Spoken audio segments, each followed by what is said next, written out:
इस कार्यक्रम के पुण्यार्चक हैं श्री 1008 श्री दिगंबर जैन ज्ञानोदय महातिशयकारी तीर्थ क्षेत्र नारेली, अजमेर, राजस्थान।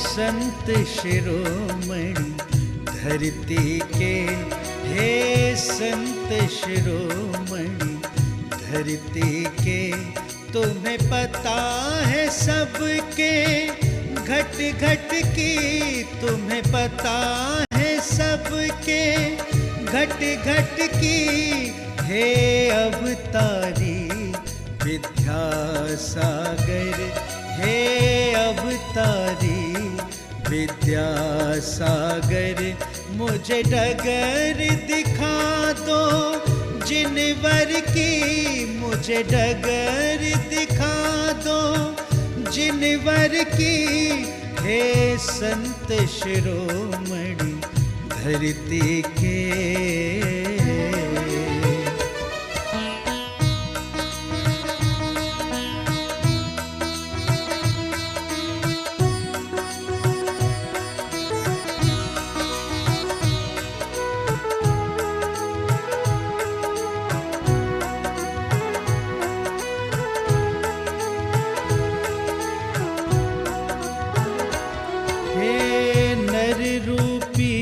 प्रभु नारायण, हे नर रूपी प्रभु नारायण, तेरे दर्शन का सौभाग्य मिला तेरे।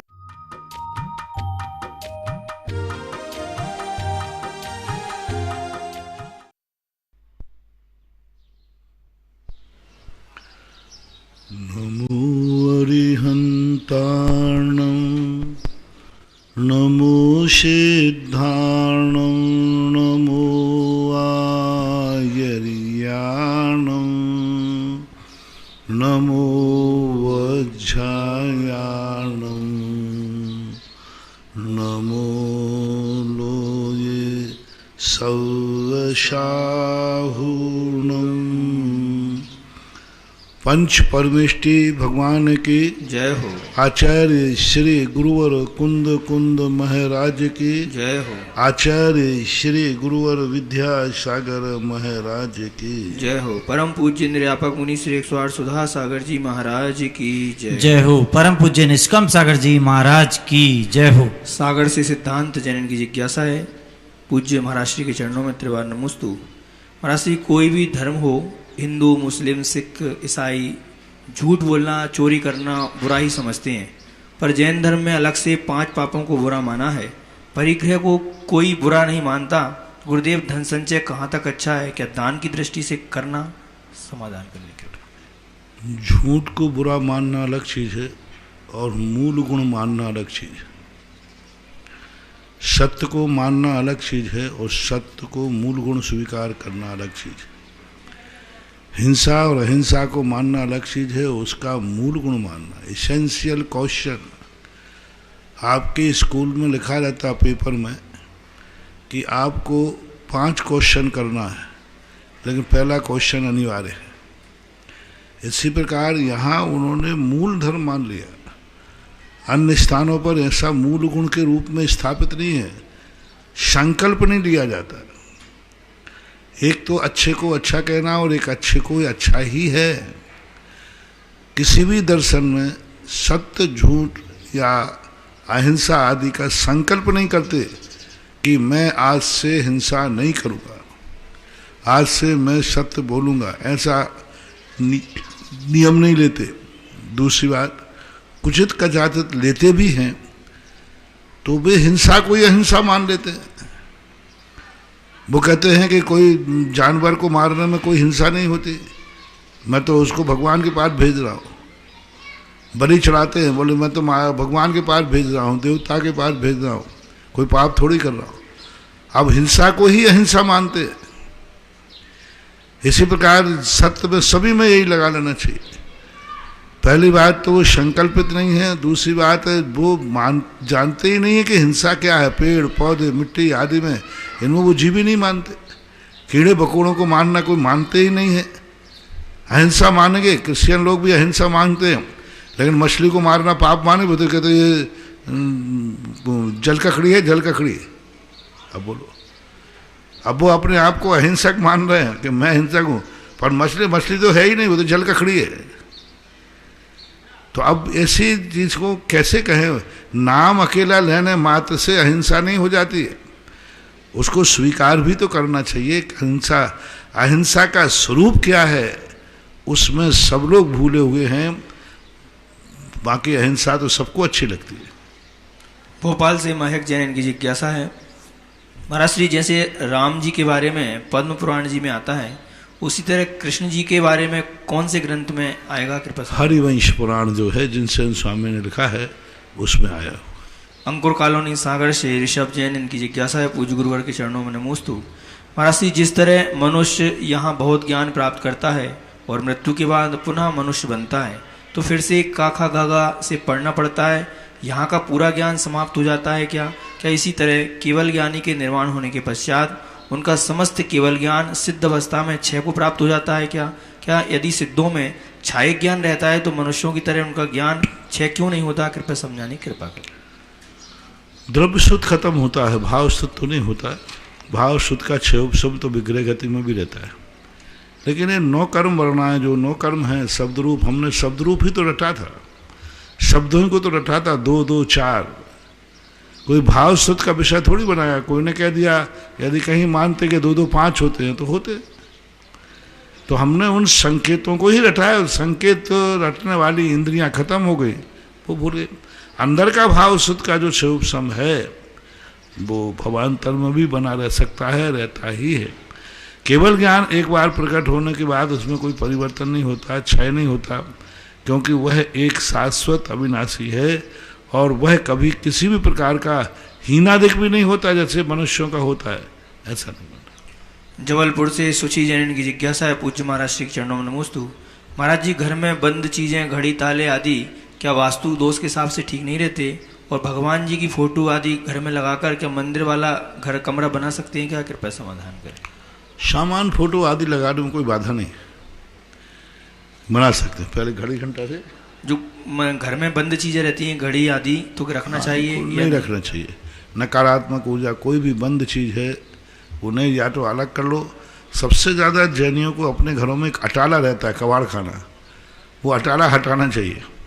रखे रहते वर्षों पड़ा रहता है, अरे उसको अलग करो। ना तो कभी यूज में आना है ना आता है, कभी कोई एक आध चीज उपयोग में आती है। और जो अटाला या कबाड़ा भरा हुआ है वो नुकसान बहुत करता है, नकारात्मक बहुत ऊर्जा देती है। अब बंद घड़ी है, कभी नहीं सुधरना, वो पड़ी है, लेकिन फेंकने की हिम्मत नहीं है। अलग करने के बाहर जाके कबाड़े में डाल देंगे, 2 5 10 साल तक पड़ी रही, हर दिवाली में आकर पोंछ कर रख दोगे। या तो उसको सुधरा के ठीक करो और नहीं तो बाहर करो, कम घर से बाहर। तो इसी प्रकार बहुत सारी चीज़ें जो हैं ये बहुत नुकसान करते हैं। आप बचा जरूर रहे हो कि इससे बचत हो जाएगी, लेकिन वो नुकसान बहुत करके जाएगी। आपने टूटे चप्पल वगैरह रख लिए, वो बरनी लेंगे, एक बरनी में पता नहीं वो कितना तुम्हारे नकारात्मक ऊर्जा देगा। इसलिए जो चीज़ निकट भविष्य में उपयोग की स्थिति न बने, ऐसी चीज़ों के लिए अलग कर देना ही श्रेष्ठ है। बंद घड़ी आदि कुछ नहीं रखना चाहिए। इंदौर से रचना जैन की जिज्ञासा है, पूज्य महाराज श्री के चरणों में नमोस्तु। महाराज श्री, कुटुंब में किसी की मृत्यु हो जाती है तो उस परिवार में डॉक्टरों का क्या कर्तव्य है? उन्हें दरवाजे पर आए मरीजों का इलाज करना चाहिए या फिर घर पर रहकर शोक मनाना चाहिए? कृपया समाधान। डॉक्टर घर में सुबह हो जाता है। हाँ, अगर डॉक्टर घर में किसी का मरण हो जाता है, उसके घर में कोई मरीज आता है, तो उसको डॉक्टर का कर्तव्य क्या रहना चाहिए? सबसे पहले मरीज का इलाज करना चाहिए। मरने वाला मर गया, उसका शोक मनाने के लिए हमारे शास्त्रों में कोई गुंजाइश नहीं है। वो तो मर गया, उसके लिए जो निंदा है उसके संबंध में हो। एक डेड बॉडी पड़ी है, 2 व्यक्तियों का एक्सीडेंट हुआ, एक डेड बॉडी पड़ी है और एक अभी जीवित है, अस्पताल ले जाना है और साधन एक है, तो नीति कहती है डेड बॉडी को छोड़ दो जो अभी श्वास ले रहा है उसको अस्पताल तक ले जाओ, और डेड बॉडी मान लो पिताजी की है और बच्चा अभी जीवित है, तो पिताजी की डेड बॉडी छोड़ दो, बच्चे को पहले लेकर बचाओ। ये नीति है, यही करना चाहिए। सूरत से वैभव कालायन की जिज्ञासा है, गुरुवर के चरणों में परिवार सहित त्रिवार नमोस्तु। महाराज श्री दर्शन मोहिनी कर्म क्या होता है, कृपया समझाने कृपा करें। दर्शन मोहिनी का अर्थ सत्य का ज्ञान नहीं होने देता, सत्य को जानने देगा, सत्य पर श्रद्धा नहीं होने देता। सच्चे देव शायद गुरु होते हुए भी, लेकिन वो कहता नहीं ये सच्चे नहीं है और खोटों की तरफ ले जाता है। ऐसा शिकाकाबाद से यूपी से सुरभि जैन की जिज्ञासा है, पूज्य महाराज श्री के चरणों में नमोस्तु। महाराज श्री मैंने पॉलिटेक्निकल किया था, फिर आपके प्रवचन सुनकर मैंने नौकरी करने की बात छोड़ दी। गुरुदेव वहीं पर एक महाराज ने मुझे IAS बनने का आदेश दिया और मैंने वो आदेश मान लिया, लेकिन महाराज जी मैं बहुत असमंजस में हूँ, क्या करूँ, कृपया मार्गदर्शन करें। यदि IAS ऑफिसर बनते हो तो वो फिर भी ठीक है, लेकिन एक छोटी मोटी नौकरी करना, IAS ऑफिसर एक अपने आप में एक स्टैंडर्ड मेंटेन है, वो एक जिला का अध्यक्ष कहलाता है, जिला का अधीक्षक कहलाता है, तो उसमें कोई बाधा नहीं है और नियम नहीं लिया जाता है। एक ठीक है, बेटर गुड बेटर बेस्ट, अच्छा है अपना खुद के मालिक बनो, लेकिन नहीं बनते हैं तो नौकरी का मेरा सर्वथा निषेध नहीं है, ऐसा मानो। कोटा महावीर नगर से आशा हरसोरायन की जिज्ञासा है, पूज्य महाराज श्री के चरणों में नमोस्तु। महाराज जी हमारी जिज्ञासा है कि हमें सामायिक किस प्रकार करनी चाहिए, कृपया समाधान करनी कृपा करें। सामायिक यदि प्रतिमा लेकर करते हैं तो बराबर दोनों टाइम सामायिक आपको आवृत कर करके, चारों तरफ आवृत करके, 12 आवृत यूं घुमा करके और 4 अवनति करके और संकल्प करके बैठना चाहिए कि इतने समय तक हम सामायिक में करेंगे। सामायिक में आपकी तत्व चिंतन में रुचि है तो कर सकते हैं, नहीं तो नमोकार मंत्र का जाप भी सामायिक के अंतर्गत आता है। संक्षेप में नहीं समझना। भीलवाड़ा से प्रतिभा जैन की जिज्ञासा है, पूज्य गुरुदेव के चरणों में नमोस्तु। गुरुवर सम्यक दर्शन प्राप्त करने के बाह्य साधनों में एक धर्म श्रवण है और 5 लब्धियों में एक देशना लब्धि है। जिस जिज्ञासा ये है कि धर्म श्रवण और देशना लब्धि में अंतर क्या है, कृपया समझाने के। धर्म श्रवण एक बाह्य निमित्त है, देशना लब्धि में वो उसको स्वीकार करता है। जैसे व्यक्ति अपन भगवान का दर्शन कर रहे हैं तो ये भगवान का दर्शन है, लेकिन जब दर्शन करते करते अपने माँ बाप आके यही तो मेरा स्वरूप है, वो देशना लब्धि है। प्रवचन सुन रहे हैं और प्रवचन सुनते सुनते ये भाव आ जाए कि यही मेरा स्वरूप है, यही मुझे करना है, और वो तद्रूप हो जाता है, उसको देशना लब्धि बोलते। लब्धि का अर्थ है प्राप्ति। देशना को वह अपनी आत्मा की पर्याय बना लेता है। धर्म श्रवण मात्र निमित्त मात्र है। हिसार से गुंजन जैन की जिज्ञासा है, पूज्य गुरुवर के चरणों में नमोस्तु। गुरुवर मेरी जिज्ञासा है कि मंदिर में प्रधान अपनी मनमानी करे, अभिषेक पाठ और शांति धारा की क्रिया। आ गया, बहुत पहले प्रश्न आया था, जवाब दे दिया। इसी से संबंधित महाराज जी एक जिज्ञासा और है, हमारे मंदिर में कभी कभी कुछ भक्तजन कुछ व्यक्तिगत कारणों से नियमित समय से पहले ही जिनेन्द्र देव की शांति धारा अभिषेक कर लेते हैं, तो ऐसे लोगों को ये आपकी सामाजिक व्यवस्था है, आपकी कमेटी कमजोरी है। कमेटी अनुशासन बनाए और कमेटी को ये चाहिए कि अपनी समाज की, नहीं तो तुमसे नहीं संभलता है, पूरी समाज को बुलाया जाए और समाज के बहुमत से प्रस्ताव पास किया जाए कि मंदिर में ये होना चाहिए, तो होना चाहिए। कमेटी की कमजोरी कहो, अव्यवस्था कहो। पवई मुंबई से श्रीमती शीला जैन की जिज्ञासा है, पूज्य गुरुदेव के चरणों में नमोस्तु। महाराज श्री पूज्य आचार्य श्री उमा स्वामी जी महाराज ने तत्पार सूत्र में कहा है, चक्षुर अवधि केवला नाम निद्रा निद्रा निद्रा प्रचला प्रचला प्रचला स्त्यान गृध्यस्य। महाराज जी मेरी जिज्ञासा है कि दर्शन और चारित्र मोहिनियों पर विजय पाकर चारित्र धारण करने का अभ्यास हम कैसे करें, छोटे छोटे पायदान बताने की कृपा करें। आपकी प्रश्न ही समझ में नहीं आया। आपने दर्शनावरणी की तो प्रकृति गिना दी, निद्रा स्थान गिन दी, और फिर कह रहे चारित्र कैसे करें। आप पूछना क्या चाहते हैं, चारित्र क्यों पूछना चाहते, पर दर्शनावरणी की 9 प्रकृतियां कहीं इसका क्या अर्थ है। दर्शन और चारित्र मोहिनी पर विजय पाकर हम चारित्र धारण कैसे करें, ये पूछना चाह रहे हैं।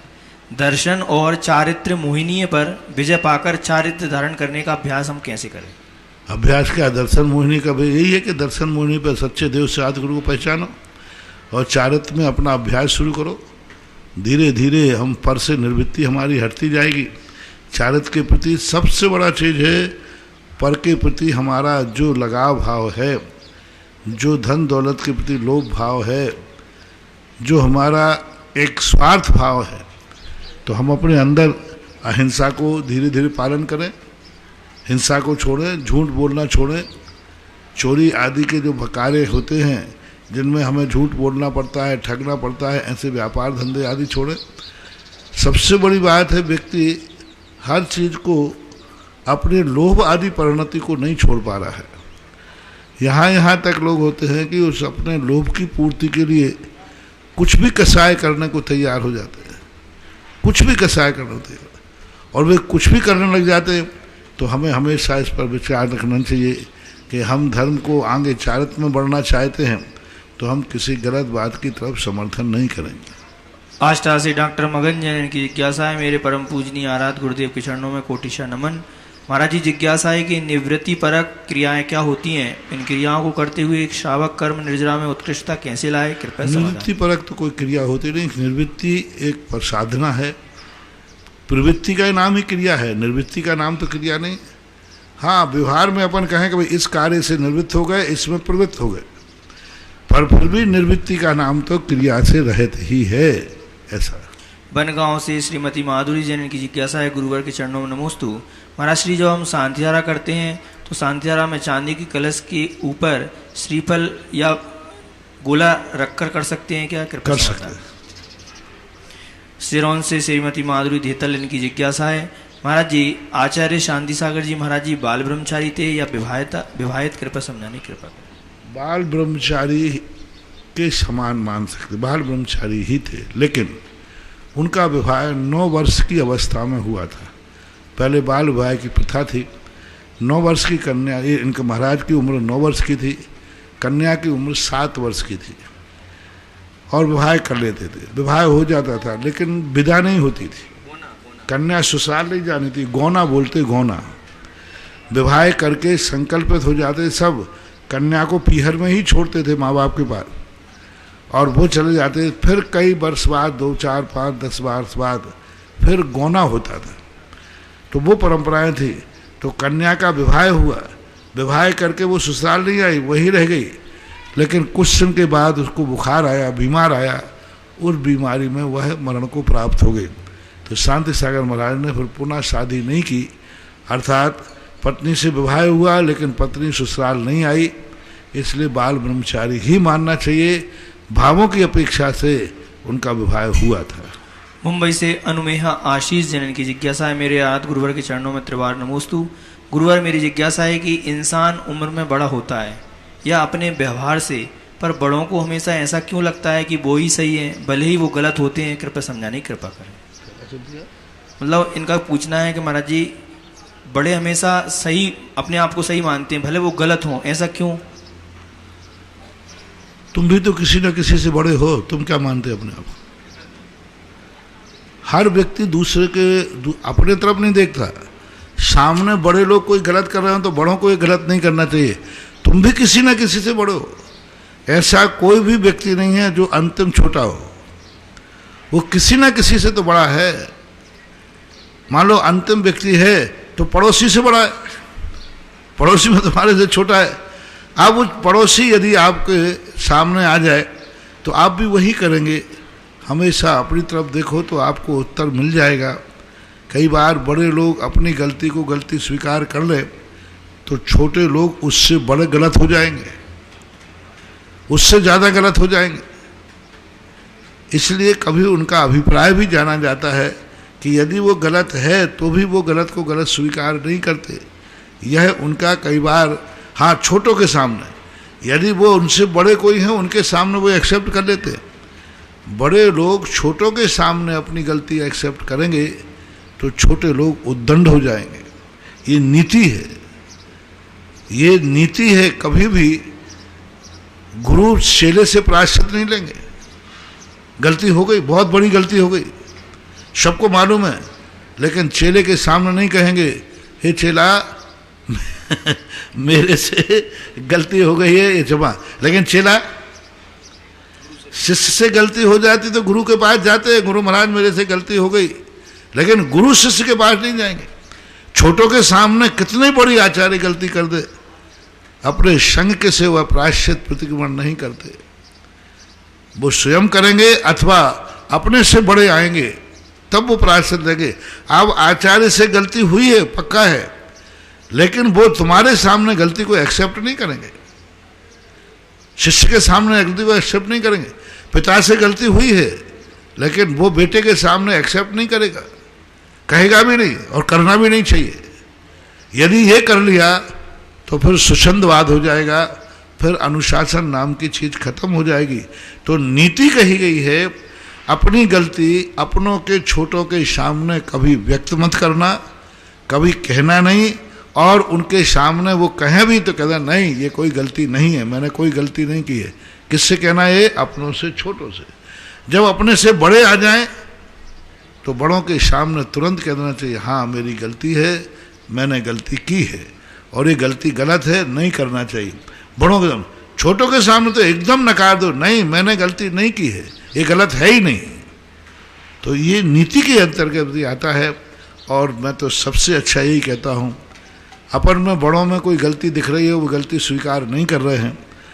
आप भी किसी ना किसी से बड़े हैं, और आपका छोटा यदि आपके सामने पूछे तो क्या आप इतनी जल्दी गलती स्वीकार कर लेंगे? थोड़ा देखोगे तो इसका उत्तर अपने आप मिल जाएगा। कुछ समाधान तो हम दूसरों के लिए ढूंढते हैं, और यदि उसी को अपने पर लागू कर दें तो समाधान अपने आप मिल जाता है। जस्सू खेड़ा से प्रवीण जैन, इनकी जिज्ञासा है, गुरुदेव के चरणों में नमोस्तु। महाराज श्री, चमत्कारों की क्या यथार्थकता है तथा इन्हें अपनी श्रद्धा व भावना से कैसे जोड़ें कि हमारे जीवन चमत्कार का अर्थ नहीं होता है जो साधारण निमित्तों से, साधारण कार्यों से जो कार्य ना हो पाए और अनायास हो जाए, एकदम हो जाए, उसको चमत्कार बोलते हैं। चमत्कृत कर दिया, आश्चर्यचकित कर दिया, ऐसा कैसे हो गया? मूर्ति में से अभिषेक हो रहा है, अनायास कैसे हो गया? कोई जल नहीं ढाल रहा है, फिर भी मूर्ति में कहाँ से पानी आ गया? तो ये कहलाता है चमत्कार। साधारण कारण या विशेष कोई कारण न मिलने पर भी घटना घट रही है तो उसको चमत्कार की कोटि में लेते हैं। इंदौर से महेंद्र जैन, की जिज्ञासा है, गुरुवर के चरणों में नमोस्तु। गुरुवर, परेशानी के समय चाहे कायिक कष्ट हो लेकिन मन में दुर्लभता का क्षोभ न हो, इस हेतु हमें किस मना स्थिति और दृढ़ता से समता भाव रखना चाहिए? कृपया तत्व चिंतन, वस्तु स्वरूप विचार, खुशी से सब दुख संकट सहा करें, तत्व चिंतन करें। उस समय के जो मैंने किया है, जो आ रहा है, कारण कार्य पर विचार करें तो अपने आप शांति मिलेगी। अलवर से विक्रम जैन, की जिज्ञासा है, पूज्य महाराज श्री के चरणों में नमोस्तु। महाराज जी, जैसे सम्यक दर्शन के 8 अंगों में से एक भी कम होने पर वह दोष युक्त है, वैसे ही सम्यक ज्ञान के 8 अंगों में से एक भी कम है तो सम्यक ज्ञान भी दोष युक्त माना जाएगा या नहीं? कृपया दोनों में थोड़ा अंतर है। सम्यक दर्शन के 8 अंगों में दोष आने पर तो मार्ग खत्म हो जाएगा, लेकिन ज्ञान के 8 अंगों में दोष आने पर दोष तो लगेगा, लेकिन वह मिथ्या ज्ञान की तरफ नहीं जाएगा, मिथ्या ज्ञान नहीं माना जाएगा। वो मात्र स्वाध्याय आदि के ज्ञान है में है। ये दर्शन मोहिनी के क्षयोपम से जो सम्यक दर्शन के 8 गुण प्रकट होते हैं, ये तो सब उपादानकृत है, अंदर से प्रकट होते हैं। लेकिन ज्ञान के गुण तो बाहर से हैं। कभी कभी अर्थ ना जान करके, उच्चारण ना होने पर भी केवल ज्ञान हो जाता है। अंजन चोर को जैसे अब ज्ञान के 8 अंगों में शब्दाचार, अर्थाचार, उभयाचार आया। अब अंजन चोर ने ना तो शब्दाचार जाना और ना अर्थाचार जाना, ना उभयाचार जाना, और फिर भी उसके लिए केवल ज्ञान हो गया। कभी कभी भक्तांबर को पढ़ते पढ़ते अशुद्धि हो जाती है, शब्दाचार में चूक हो गई, लेकिन भावना शुद्ध होने से वह दोषी नहीं है। एक संत वैष्णव दर्शन में आया, राम राम कहते कहते मरा मरा कह गया, तो भी उसका कल्याण हो गया। तो ज्ञान के जो वर्णति हैं, इनमें दोष आने पर अनादर होता है, ज्ञान की आसाधना होती है, लेकिन ज्ञान के 8 अंगों में कम रहने पर मिथ्या ज्ञान नहीं होता। लेकिन दर्शन मोहिनी के अंदर तो ऐसा है कि मिथ्या ज्ञान, मिथ्या दर्शन हो जाता है। इसलिए दर्शन मोहिनी के जो क्षयोपम से जो 8 गुण प्रकट होते हैं, उनको तो सावधान रखना ही चाहिए। देवास से श्रीमती प्रीति शैलेंद्र जैन, की जिज्ञासा है, गुरुवर के चरणों में नमोस्तु। गुरुवर, आदि पुराण जी के 20वें पर्व में दाता के 7 गुण श्रद्धा, शक्ति, भक्ति, विज्ञान, अक्षुब्धता, क्षमा और त्याग बताएं। इनके अर्थ में बताया गया है कि दान देने की शक्ति को अलुब्धता कहते हैं। गुरुवर, मेरी जिज्ञासा है कि सही शब्द क्या है? अशुद्धता है, अलुब्धता? अलुब्धता, अलोलता, दो शब्द मिलते हैं। अलोल वृत्ति, अलुब्ध वृत्ति, अलोभ वृत्ति, यानी किसी लोभ आदि भाव से नहीं दिया जा रहा है कि मैं ये दूंगा तो मुझे ये मिल जाएगा। तो लोभ कसाय की तरफ है, स्वार्थ के कारण नहीं, लोभ के कारण नहीं, मात्र इनके गुणों में वृद्धि हो, इनके गुणों की साधना अच्छी हो, ऐसा भाव करके देता है। निजी कोई सांसारिक लोभ नहीं लगता, उसका नाम अलोभता है। इंदौर से शांतिलाल जैन की जिज्ञासा है, पूज्य गुरुवर के चरणों में नमोस्तु। महाराज जी, अजीव तत्व, पुद्गल, धर्म और अधर्म द्रव्य का लक्षण क्या है? कृपया संक्षिप्त में बताने की कृपा। अग्नि, पुद्गल धर्म, अजीव धर्म, पुद्गल धर्म, धर्म और अधर्म द्रव्य का लक्षण क्या है? अजीव धर्म और पुद्गल धर्म, अधर्म। हाँ, तो ये तो तुमने अलग ढंग से पूछ लिया। अजीब कोई द्रव्य नहीं है और धर्म अधर्म द्रव्य हैं। अजीव तत्व, पुद्गल, धर्म और अधर्म द्रव्य। हाँ, तो ऐसा पूछोगे अजीब तत्व, तो अजीब तत्व जो हैं ये सब 5 द्रव्यों को अजीब तत्व में कह दिया, क्योंकि अजीब द्रव्य नहीं हो सकता। अजीब पना तो भाव है, अजीब पना तो भाव है, इसलिए वो तत्व में अजीब आया है। द्रव्य अजीब नहीं हो सकता कभी भी, द्रव्य का स्वरूप अजीब नहीं हो सकता, अजीब नाम का द्रव्य नहीं हो सकता, क्योंकि अजीब भाव है, परिणाम है, अजीवत्वपना लक्षण है। लक्षण कभी वस्तु नहीं हो सकता, इसलिए अजीब द्रव्य ना कह करके जब तत्वों की बात आई तो 5 द्रव्यों के भाव को अजीब तत्व कह दिया।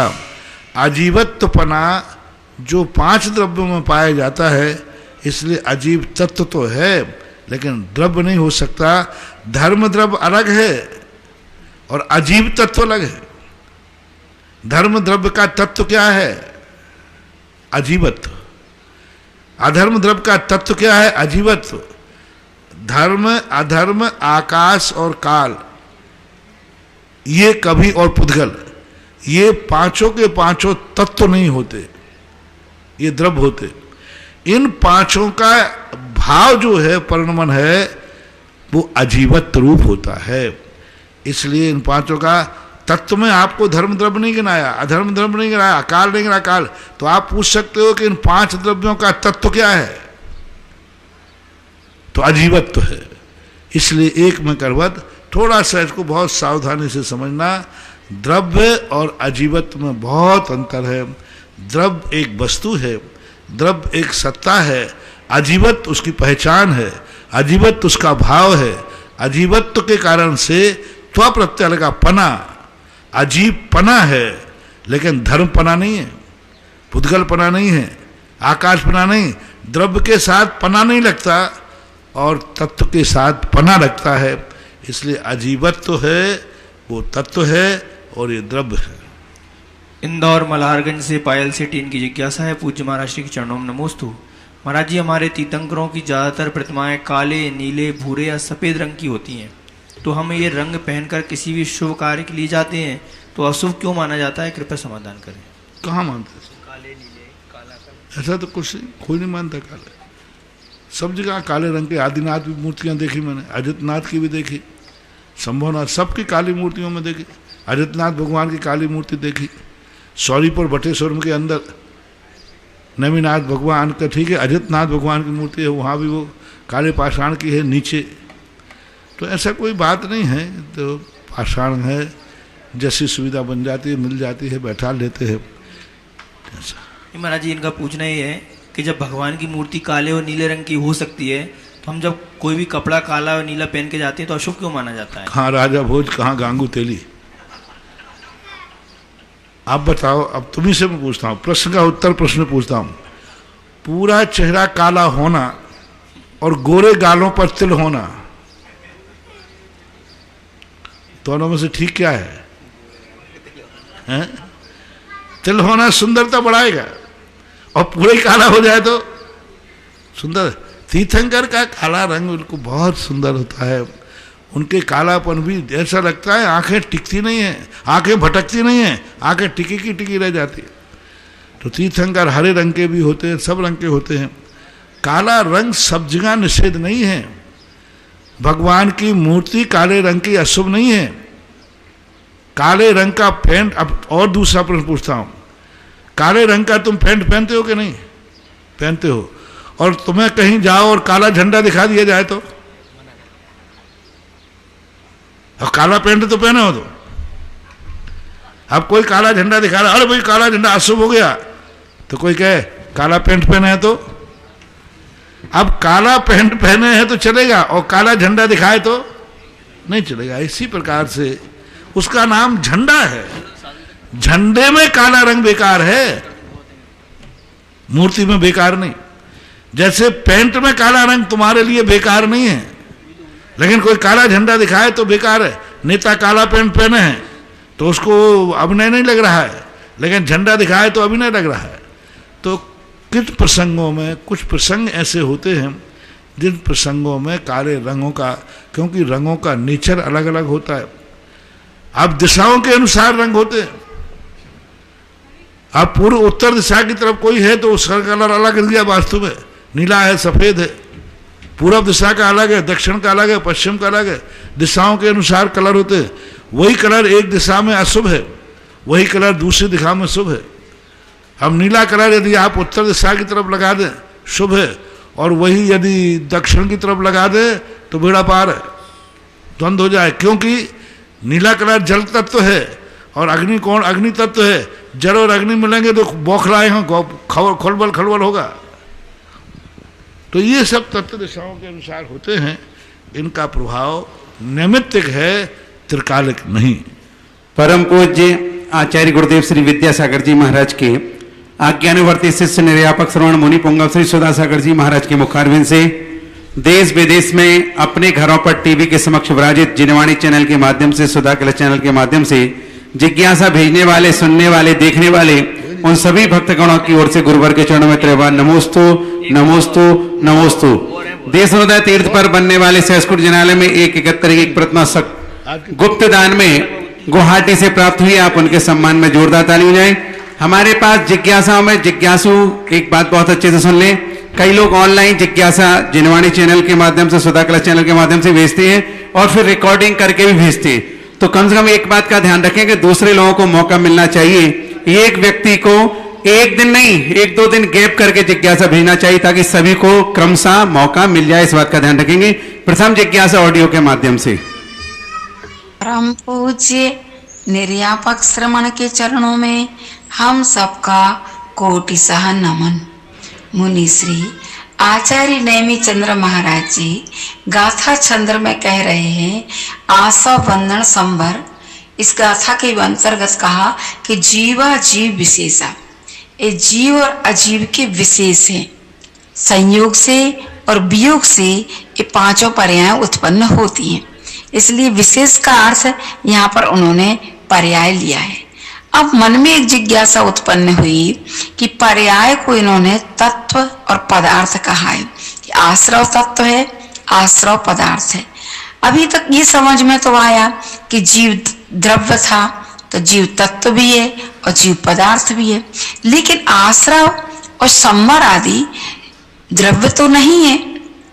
जब ये पर्याय है और संयोग से उत्पन्न हुई पर्याय है, तो इन पर्यायों को तत्व और पदार्थ कैसे कहा, ये समझ नहीं आया। इसका मूल विषय ये है क्योंकि द्रव्य तो वस्तु है और तत्व उसके भाव को बोलते हैं।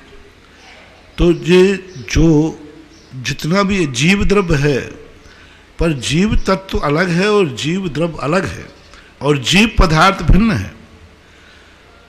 अजीव तत्व अलग है, अजीव अभी मैंने व्याख्या की ना, पहले प्रश्न आया था कि अजीव कभी द्रव्य नहीं हो सकता, वस्तु नहीं होती, क्योंकि अजीव पर्याय है, अजीव तत्व है, अजीव पना है।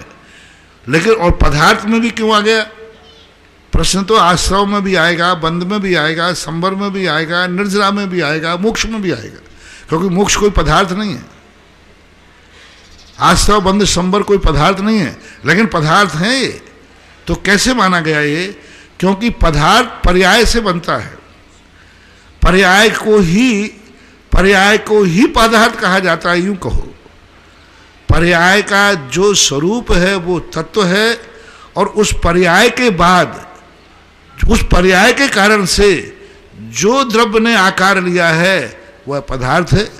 जैसे जब संवर्त आश्रव तत्व ले लें तो आश्रव करने का जो भाव है, भाव आश्रव है, राग द्वेष आदि ये तत्व है, लेकिन आश्रव जो अपने आप में पदार्थ है, क्योंकि उस समय वो द्रव्य को अपने में समाहित कर लेता है। द्रव्य आश्रव में समाहित नहीं हुआ है, आश्रव में द्रव्य समाहित हुआ है। मनुष्य जीव नहीं बना है, जीव मनुष्य बना है। बहुत थोड़ा सा सूक्ष्म विषय है। हम मनुष्य हैं, ये पर्याय है, और अभी मेरा पदार्थ भी मनुष्य है। तो मनुष्य पर्याय जीव बनी है या जीव मनुष्य बना है? जीव मनुष्य बना है, यानी मनुष्य पर्याय ने जीव को अपने में ढाल लिया। हमें मनुष्य कहने लगे, कोई नहीं कहता जीव है। मैं जीव हूं, लेकिन कोई जीव नहीं कहता आज तक। द्रव्य गायब है, सब कहेंगे मनुष्य है, श्रावक है, मुनि है, जीव कोई नहीं कहता। जीव कोई कहते ही नहीं है, सब पर्याय। तो अब जो पर्याय के कारण उस पर्याय ने, आश्रव तत्व ने जीव को आश्रव में समाहित कर लिया, इसलिए जीव को उस आश्रव पदार्थ को, जिसको आश्रव करने वाला है उसको आश्रव पदार्थ कहा जाता है। जीव को नहीं कहा वहां। आश्रव क्रिया और आश्रव कार्य। आश्रव एक कार्य है, आश्रव एक क्रिया है, और कार्य जो हैं वे पदार्थ होते हैं। कार्य जो होते हैं वे पदार्थ होते हैं, और उस कार्य का जो स्वरूप होता है वो तत्व होता है। सीधी बात। जैसे किसी ने मटका बनाया पानी को धारण करने के लिए, तो अब मटके का जो तत्व है, स्वरूप है, वो तत्व है, और मटका अपने आप में पदार्थ है। आश्रव का जो स्वरूप है, क्रिया आ रहा है आश्रव, वो तत्व है, लेकिन आश्रव एक कार्य है, वो पदार्थ है। बंध एक तत्व है, और बंध की क्रिया तत्व है, और बंध एक कार्य है, वो पदार्थ है। संवर एक क्रिया है, तो जो क्रिया है वो तत्व है, और संवर एक कार्य है, तो पदार्थ है। जो कार्य होते हैं वे पदार्थ के नाम से जाने जाते हैं, और जो उस क्रिया होती है उस क्रिया को तत्व कहते हैं, और जिसमें ये होती है उसको द्रव्य कहते हैं। जिसमें होती है वो द्रव्य है, जो क्रिया मात्र को तत्व कहते हैं, और क्रिया को जब कार्य रूप परिणत होता है कार्य कहते हैं, क्योंकि क्रिया में और कार्य में अंतर है, बहुत अंतर है। क्रिया और कार्य, आश्रव क्रिया और आश्रव कार्य, बंध क्रिया और बंध कार्य, संवर क्रिया और संवर कार्य। कार्य जो है वो पदार्थ है, और क्रिया जो है वो तत्व है, और कार्य और पदार्थ जिसमें होते हैं वो द्रव्य है, ऐसा समझना चाहिए। अगली जिज्ञासा पना रिकॉर्डिंग के माध्यम से। नमोस्तु नमोस्तु नमोस्तु गुरुदेव। गुरुदेव, आपके प्रवचनों में मैंने अक्सर सुना है कि आप हमेशा कहते हैं कि अपने से छोटों की बद्दुआएं नहीं लेना, अदरवाइज आप जहाँ हो वहाँ से भी नीचे आ जाओगे। इस संबंध में मेरी दो छोटी सी जिज्ञासा है। हम अपने बच्चों की परवरिश करते समय कई बार उन्हें डांटना पड़ता है, उन्हें मारना पड़ता है, और वो बहुत दुखी होते हैं, और शायद कहीं ना कहीं हमें बद्दुआ भी देते हैं। तो क्या वो बद्दुआएं हमें लगती है? इसी के संबंध में दूसरा, हमें ऑफिस में काम करवाते वक्त जूनियरों को डांटना भी पड़ता है, कई बार उनसे सख्ती से भी पेश आना पड़ता है, कई बार उनके अप्रेजल वगैरह भी खराब करने पड़ते हैं। उस समय वो लोग हमें बहुत बद्दुआएं देते हैं, बहुत मन से हमारे लिए बुरा चाहते हैं, पर चूंकि वो हम काम का फर्ज पूरा कराने के लिए करते हैं, क्या इन सब में उनकी बद्दुआएं हमें लगती है? बद्दुआ का भी एक सिद्धांत है। बद्दुआ देने से नहीं लगती है, बद्दुआ हमारे अभिप्राय पर से आधारित होती है।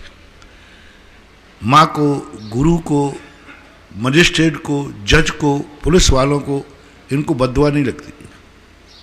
मजिस्ट्रेट फांसी देता है, देने वाला दुख से मरता है, पूरा परिवार बद्दुआ देता है, लेकिन मजिस्ट्रेट को बद्दुआ नहीं लगती, क्योंकि वह देश का रक्षक है, वो न्याय कर रहा है।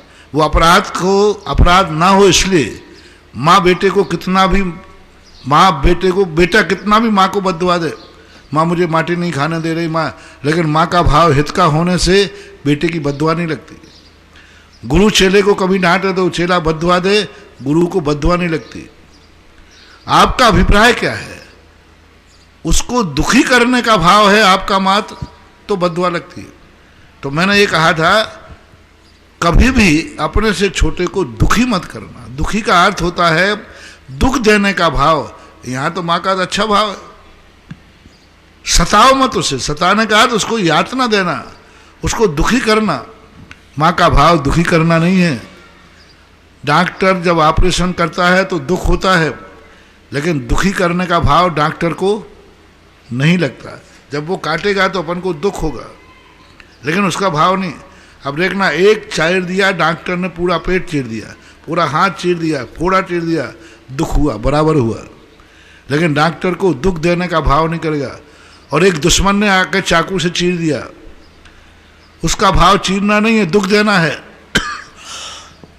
और डॉक्टर का भाव चीर करके सुखी करना है। तो सामने वाला किस अभिप्राय से सामने वाले को दुख दे रहा है, उस अभिप्राय पर बद्दुआ होती है। यदि माँ को बेटे की बद्दुआ लग जाए तो माँ कभी जिंदा ही नहीं रहेगी। गुरु जब मारते हैं विद्यार्थी को, तो उस विद्यार्थी की बद्दुआ गुरु को कभी नहीं लगती। तो ऐसा मानना चाहिए, बद्दुआ हर स्थान पर नहीं, आपने किस भाव से सामने वाले को सताया है उस कारण से बद्दुआ लगती है। एक व्यक्ति ने एक बैल को इसलिए मुस्सिका बांध दिया कि यह अनाज खाएगा तो मर जाएगा, इसको नुकसान होगा, क्या करे? तो उसने मुस्सिका बांध दिया। अच्छा भाव है कि बुरा भाव है? अच्छा भाव। और दूसरे ने बांधा है इसको खाने ही नहीं देना है, तो वो द्वेष भाव है, ऐसा मानना चाहिए। अगली जिज्ञासा अपना रिकॉर्डिंग के माध्यम से। जगत पूज्य निर्यापक मुनिराज के चरणों में हम सभी का अनंत अनंत बार कोटिशः नमोस्तु नमोस्तु नमोस्तु। महाराज श्री जी, आर्त ध्यान 4 प्रकार के बताए हैं, जिनमें से एक पीड़ा चिंतन नाम का भी आर्त ध्यान है। तो क्या जब हम लोग भावना भाते हैं कि मेरा स्वास्थ्य ठीक रहे, मैं स्वस्थ हूँ, मेरे को कोई बीमारी ना हो जाए, हम बीमार ना हो जाएं, ऐसी भावना भाना भी आर्त ध्यान की कोटि में आएगा क्या? बराबर, सब आर्त ध्यान में कैसा का समान आर्त ध्यान में आएगा। आज प्रातः काल ही मैंने कहा, हम मंदिर गए और भगवान के सामने प्रार्थना कर रहे कि हे भगवान, मेरे जीवन में अनिष्ट ना होवे, इष्ट होवे। आर्त ध्यान है, बराबर है। लेकिन आर्त ध्यान होने से तो मिथ्या दृष्टि हो गए हो। आर्त ध्यान में तुम्हारे पाप का ही बंध हो, अशुभ का ही बंध हो, ऐसा नियम नहीं। आर्त ध्यान तो छठे गुण स्थान तक है, और छठे गुण स्थान तक सुपयोग है। आर्त ध्यान है और सुपयोग है। पंचम गुण स्थान और छठे गुण स्थान में नियम से सुपयोग होता है, लेकिन आर्त ध्यान भी होता है। आर्त ध्यान है लेकिन असुपयोग नहीं है। तो आर्त ध्यान के समय उनका स्थिति, आर्त ध्यान तो आएगा, क्योंकि स्पष्ट आर्त की परिभाषा क्या कही है।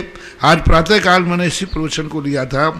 आर्त ममनोज्ञस्य संप्रयोगे विप्रयोगाय स्मृति समन्वाहारा। कितना बढ़िया सूत्र दिया। आर्तम अमनोज्ञस्य, अनुमोग पहला दुख क्या है? अनोग संप्रयोगे, मुझे अनिष्ट का संयोग ना हो जाए। विप्रयोगे, अनिष्ट आया है ये टल जाए। स्मृति समन्वाहारा, ऐसा चिंतन करके प्रबंधन करना, ऐसा चिंतन करके अपने परिणाम करना, ये आर्त ध्यान। अब देखिए, आर्त ध्यान हम मंदिर में तो यही कर रहे हो। वहाँ ये नहीं लिखा कि शुभ अशुभ क्या कर रहे हो। वहाँ मंदिर में गए, मुझे कोरोना ना हो जाए महाराज भगवान, आर्त ध्यान। जिनको हो गया है, हे भगवान आर्त ध्यान चला जाए, तो कोई बात नहीं, डरो मत आप। आर्त ध्यान है, लेकिन आर्त ध्यान आपका पाप बंद ही कराए, ऐसा कोई नियम नहीं है। इसलिए पीड़ा चिंतन आप जब कर रहे हैं, नियम से आपका आर्त ध्यान माना जाएगा। अगली जिज्ञासा पुनः रिकॉर्डिंग के माध्यम से। गुरुवर नमोस्तु नमोस्तु नमोस्तु रमेश गजिया गानीना। गुरुवर, वर्तमान के कोरोना काल के अंदर क्या किसी मुनि महाराज जिसके 28 मूल गुण हैं उनको ऑक्सीजन का सिलेंडर से ऑक्सीजन दी जा सकती है क्या? कृपया शंका का समाधान करें। गुरुवर नमोस्तु नमोस्तु। आप कौन हैं? आप कौन हैं? मुनियों के श्रावक हैं। ये निर्णय गुरुओं को अधिकार है। आपके घर में बेटा बीमार हो जाए तो निर्णय कौन करता है? या तो वो स्वयं करेगा या बाप करेगा। इसलिए ये निर्णय आपको लेने की जरूरत नहीं है और ये मार्ग भी माइक से घोषित नहीं किया जा सकता। परिस्थिति क्या है, किस रूप में है, क्या है, ये तात्कालिक उसी समय निर्णय किए जाते। ये अपवाद मार्ग कहलाते हैं। अपवाद मार्ग ना तो पूछे जाते हैं और ना अपवाद मार्ग बताए जाते हैं। अपवाद मार्ग की सीमा इतनी बड़ी है, इतनी बड़ी है, किस समय क्या करना पड़े कुछ नहीं कह सकते। उस समय जो वहां पर है वो हानि लाभ देखेगा कि हानि किस में है, लाभ किस में है, सब चीज में। इस समय दोष लगाना ठीक है या नहीं लगाना ठीक है, ये उस समय परिस्थिति में देखा जाएगा। कौन मुनि है, कैसा मुनि है, क्या उम्र है उसकी, किस ढंग से है, ये सब बातों पर विचार किया जाता है। इसके लिए मार्ग नहीं बनाया जाएगा। ये तो तात्कालिक जो संघ है या उस समय जो वैयावृत्ति करने में निहित हैं, श्रावक भी हैं, तो उस समय श्रावक बैठ करके विचार करेंगे कि इस समय हानि लाभ क्या है, विचार क्या है। तो उन सब पर विचार करना पड़ता है। इसको कोई मार्ग नहीं बनाना, ये विवेक कहलाता है।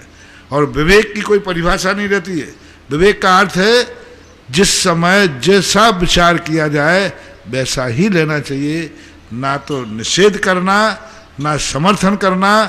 परिस्थितियां कुछ के कुछ करा लेती हैं और परिस्थितियों में कई बार व्यक्ति को मार्ग से हटना पड़ता है और कई बार मार्ग पर आना पड़ता है।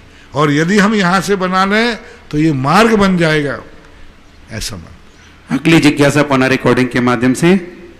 मेरी आत्मा के असंख्यात प्रदेशों में विराजित गुरुवर के श्री चरणों में अनंतों बार नमोस्तु। गुरुजी, आचार्य समंत भद्र महाराज जिनेंद्र देव की कैसी भक्ति करते थे, उसको आपके श्री मुख से जब हमने सुना तो मन हर्ष से सराबोर हो गया। लग रहा था कि सुनते ही रहें, सुनते ही रहें। गुरुजी, जिज्ञासा यह है कि आचार्य समंत भद्र महाराज ने न्याय शास्त्र और दर्शन शास्त्रों की रचना की। दर्शन शास्त्र और न्याय शास्त्रों में क्या विषय वस्तु होती है और इन दोनों में क्या अंतर होता है? कृपया जिज्ञासा का समाधान। दर्शन और न्याय शास्त्र दोनों आज की भाषा में एक समान ही माने जाते हैं और एक समान ही इनको रूप माना जाता है। इसलिए दर्शन शास्त्रों को आज वर्तमान में हम न्याय शास्त्र, न्याय और दर्शन शास्त्रों का मुख्य उद्देश्य है सिद्धि करना, सत्य को सिद्ध करना, असत्य का परिहार करना। किसी की बातों में नहीं आना। दुनिया में भड़काने वाले लोग हैं, लेकिन दर्शन कहता है कि आप किसी के कहने में भी मत आओ, आप तो कारण देखो, यह कारण व्याप्ति है तो उस व्याप्ति को पकड़ो। दर्शन शास्त्र पढ़ने वाले को कोई भड़का नहीं सकता। दर्शन शास्त्र करने वाला कभी गृहीत मिथ्यात्व की तरफ नहीं जाएगा। दर्शन शास्त्र यदि उसने सही पढ़ लिया है तो वह कभी अंधविश्वासी नहीं होगा, लोक मूर्ताओं में नहीं पड़ेगा। वो कहेगा सीधा तर्क बताइए क्या है। तो दर्शन शास्त्रों से हमारा सम्यक दर्शन दृढ़ होता है। दर्शन शास्त्रों से हमारे मन में आदर्शन परिचय नहीं होता, हमारे मन में विकल्प नहीं होते, ये भाव नहीं आता क्या पता ये सही है कि गलत है। दर्शन शास्त्र से प्रत्युत्पन्न मति होता है। तर्क का नाम, तर्क के माध्यम से, हेतु के माध्यम से वस्तु को सिद्ध किया जाता है। इसलिए अगली जिज्ञासा पन्ना रिकॉर्डिंग के माध्यम से।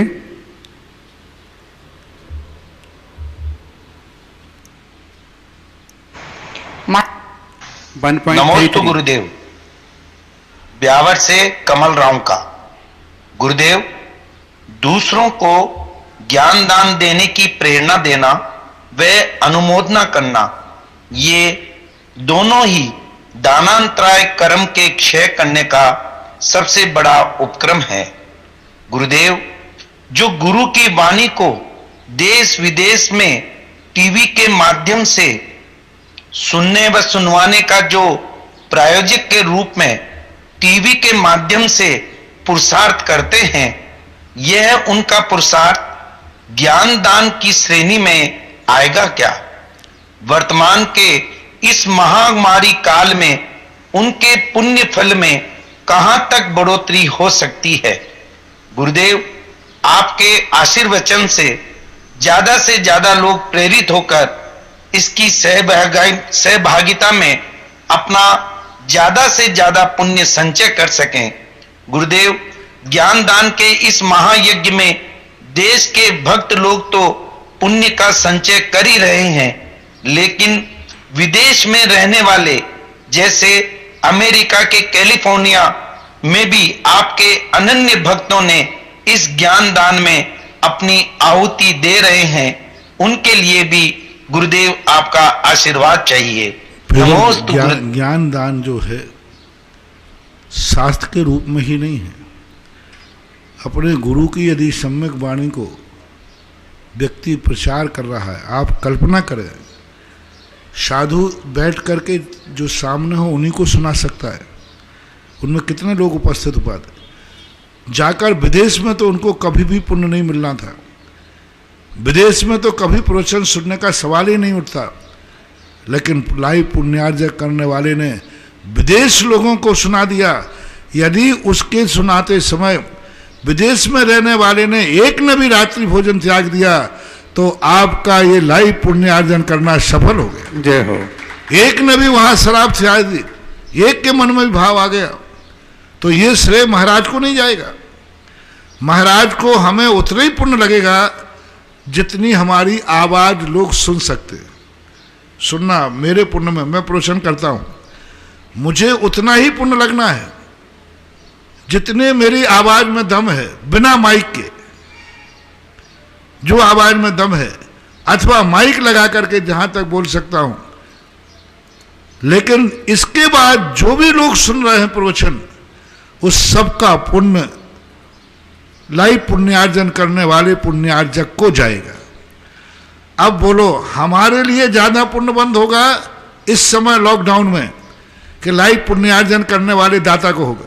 लाइव पुण्यार्जन वालों, क्योंकि लाखों लोग सुन रहे हैं और मेरे पास बोलकर 100 लोग बैठे, 50 लोग बैठे, वहां लाखों लोग सुन रहे हैं। बहुत बड़ा पुण्य महानुभाव, बहुत बड़ा, कल्पना नहीं की जा सकती।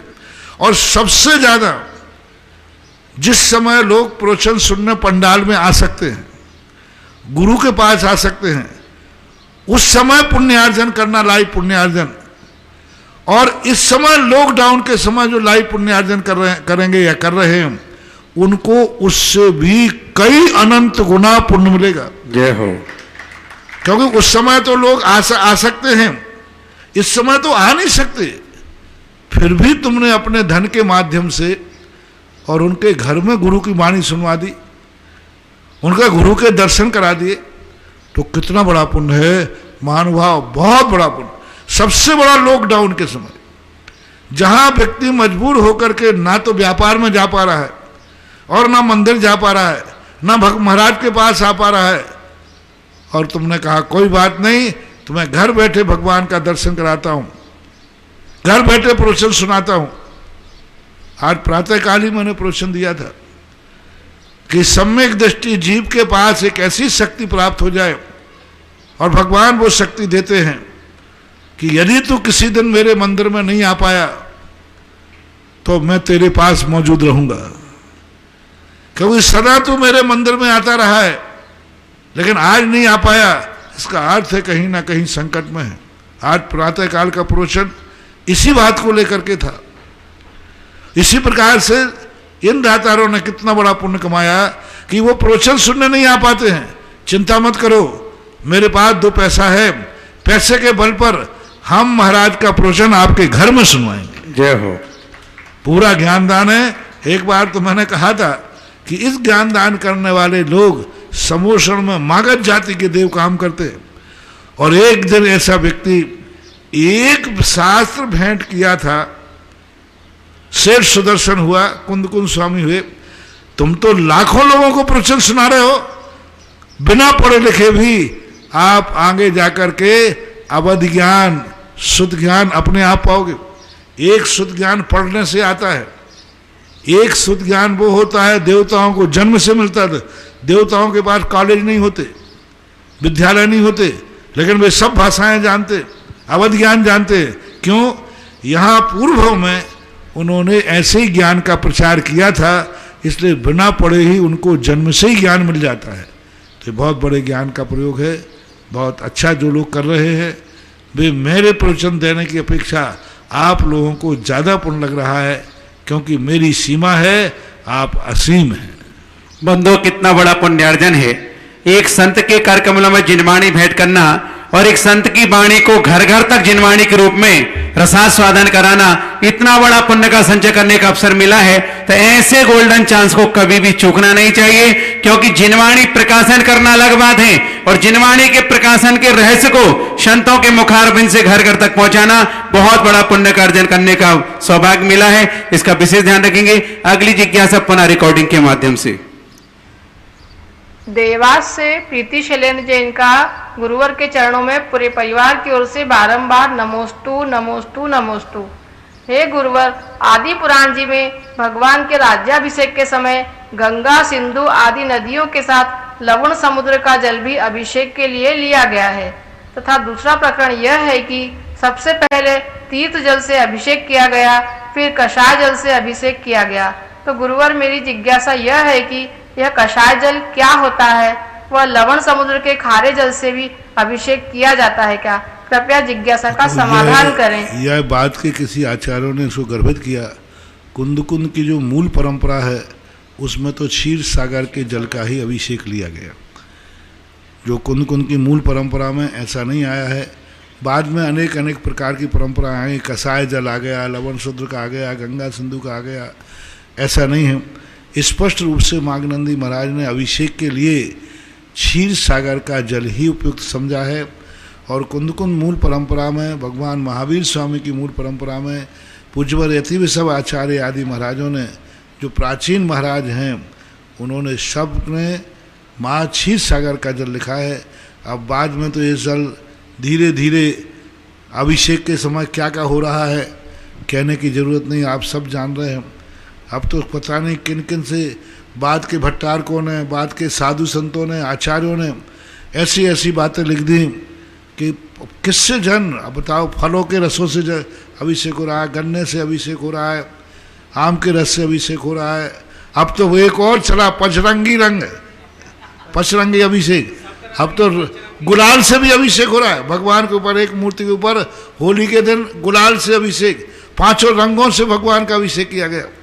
तो ये मुंडे मतर भिन्ने, मूल आगम की परंपरा यही है कि क्षीर सागर के जल से ही अभिषेक होता है, अन्य जलों से अभिषेक नहीं होता, चाहे जन्म का हो चाहे मूर्ति का हो। इनके लिए हम यहाँ भी यदि हम जल लाते हैं, जो आप लोग लाते हो, उसमें क्षीर सागर की स्थापना की जाती है। मानतुंग आचार्य मांगनंदी महाराज ने स्पष्ट लिखा, ये जो 4 कलश आप भरते हैं ना, तीर्थ कृष्ण पर वर्य विधौ सुरेंद्रा क्षीराब्दि बार भर पूरे दग्ध कुम्मान, यानी वहाँ से भर करके कलश लाए, इनको स्थापित किया। जब तुम स्थापित करते हो उस समय उनमें ऐसे ही स्थापना हो जाती जैसे पाषाण में भगवान की स्थापना की जाती है। आपके कुएं के जल में उन 4 कलशों में क्षीर सागर की स्थापना की जाती है। मार्ग यही है, बाकी सब विकल्प है। ऐसा अगली जिज्ञासा आदि सौगानी, अशोकनगर। नमोस्तु महाराज श्री। महाराज श्री, जब संसार में सुख है ही नहीं तो पुण्य का उदय जब आता है तो जीव को सुख का अनुभव क्यों होता है? सुख का अनुभव नहीं होता। बच्चे को मिट्टी खाने में सुख की अनुभूति होती है, शराबी को शराब पीने में सुख की अनुभूति होती है, एक गाली देने वाले को गाली देने के बाद सुख की अनुभूति होती है, एक व्यक्ति दूसरे को थप्पड़ मार करके बड़ा मजा आ गया, आज उसको ठोक के आ गया। तो अब संसारी व्यक्ति के सुख का तो कोई ठिकाना नहीं, कब हो जाए दूसरे का एक्सीडेंट हो जाए और वो अब तुम्हारा दुश्मन हो, अरे मजा आ गया आज बेटा ऐसे गिरे, अब बोला ये भी सुख है। दूसरा गिर गया, उसको चोट हो रहा है और दूसरा व्यक्ति हंस रहा है। हिरण को मार दिया एक किसी ने तीर लगाकर, सब लोग आनंद मना रहे हैं कि अच्छा मर गया वो। तो ये सांसारिक सुख नहीं है, ये सुखाभास है। तो ऐसा उनको ही लगता है जिन व्यक्तियों को वस्तु स्वरूप का ज्ञान नहीं होता। वस्तु स्वरूप को जो ज्ञान होता है वे तो सुख को विष मिश्रित पकवान कहते हैं। जिस पुण्य के उदय में सुख की अनुभूति हो रही है, ज्ञानी उसे क्या कहता है? ये विष मिश्रित पकवान है। जिस पुण्य के उदय से वैभव मिलता है, ज्ञानी उसे क्या करता है? काक इंद्र शरी की संपदा, चक्रवर्ती के भोग, काक वीट सम गिनत हैं, सम्यक दृष्टि लो। अब बोलो क्या कर रहे हैं? पुण्य के उदय में ये वैभव मिला तो अज्ञानी तो मुग्ध हो जाएगा, और ज्ञानी कहेगा कौए के बीट के समान गिनते हैं, उनको दुख नजर आता है। पुण्य के उदय में जिन्हें दुख आता है नजर, ऐसा मानना चाहिए। सम्यक दृष्टि को तो सुख नजर नहीं आता, मिथ्या दृष्टि अज्ञानी को तो पता नहीं कहाँ कहाँ से सुख मिलते हैं। अपेक्षा कासलीवाल पारोली। मेरे आराध्य गुरुदेव के चरणों में मेरा और मेरे परिवार की ओर से 3 बार नमोस्तु नमोस्तु नमोस्तु। महाराज जी, मेरी जिज्ञासा ये है कि जैन दर्शन का सप्तभंगी ज्ञान किसे कहा जाता है? जैन दर्शन में जैन दर्शन में ज्ञान किसे कहा जाता है? जैन दर्शन में सप्तभंगी ज्ञान किसे कहा जाता है? किसे कहा? भंग्या भंगी सप्तभंगी। सप्तभंगी जैन दर्शन में अपन लोग कहते हैं ना, एक साथ 2 विरोधी बातों को नहीं बोल सकते। जैसे अपन से किसी कहें एक शब्द बताओ जीव और अजीब दोनों आ जाए, एक शब्द एक साथ बोलो तो हमें पहले जीव बोलना पड़ेगा, फिर अजीब बोलना पड़ेगा। जब जीव बोलेंगे तो अजीब अवक्तव्य है, जब अजीब बोलेंगे तो जीव अवक्तव्य है। किसी कथन को हम एक साथ नहीं कह सकते हैं, उसको अवक्तव्य बोलते हैं। और जब कहते हैं तो अस्थि है, यह किताब है, ये अस्थि हो गया। ये माइक नहीं है, ये नास्ति हो गया। अब ये माइक नहीं है, किताब है, एक शब्द में बोलो, नहीं बोल पाएंगे। पहले हम इसको बोलें या इसको बोलें। तो जब हम बोलेंगे ये माइक नहीं है तो ये किताब है, हम नहीं बोल पाए, अस्थि अवक्तव्य। जब हम बोले किताब है तो ये माइक नहीं है, नास्ति अवक्तव्य। इस प्रकार से अनेक अर्थों को लेकर के जब वस्तु रहती है, उनको स्वचतुष्टय की अपेक्षा और परचतुष्टय की अपेक्षा से बना करके ये सप्तभंगी बनाए जाते हैं। आज इसे क्या शादवाद कहा जा सकता है? शादवाद के ये भेद है। शादवाद एक थोड़ा अलग है। शादवाद का अर्थ होता है सापेक्षवाद। सापेक्षवाद का अर्थ होता है इस अपेक्षा से यह है, इस अपेक्षा से यह नहीं है, ऐसा। इस प्रकार से जिज्ञासा समाधान संपन्न हुआ। आज नवदा भक्ति पूर्वक पड़गान करके निरंतर कराने का सौभाग्य जिन्हें मिला था, श्रीमान श्रेष्ठी कैलाश चंद जी, सुशीला, नवीन, मनीष गोदा, मंत्री महोदय क्षेत्र का। इस कार्यक्रम के पुण्यार्चक थे श्री 1008 श्री दिगंबर जैन ज्ञानोदय महाअतिशयकारी तीर्थ क्षेत्र नारेली, अजमेर, राजस्थान।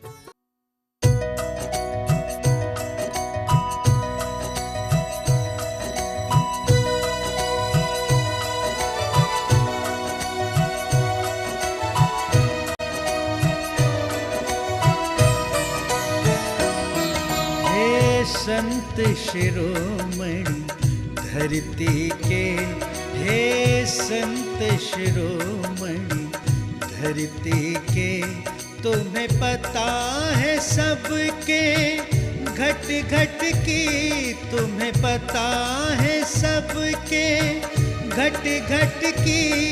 हे अवतारी विद्यासागर, हे अवतारी विद्यासागर, मुझे डगर दिखा दो जिनवर की, मुझे डगर दिखा दो जिनवर की।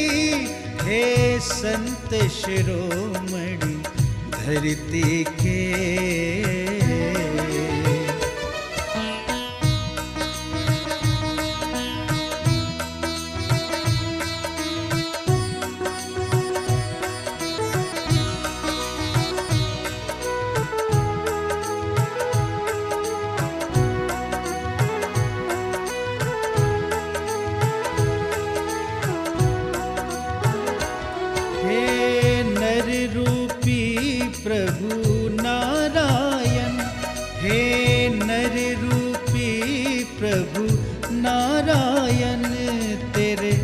दर्शन का सौभाग्य मिला, तेरे दर्शन का सौभाग्य मिला।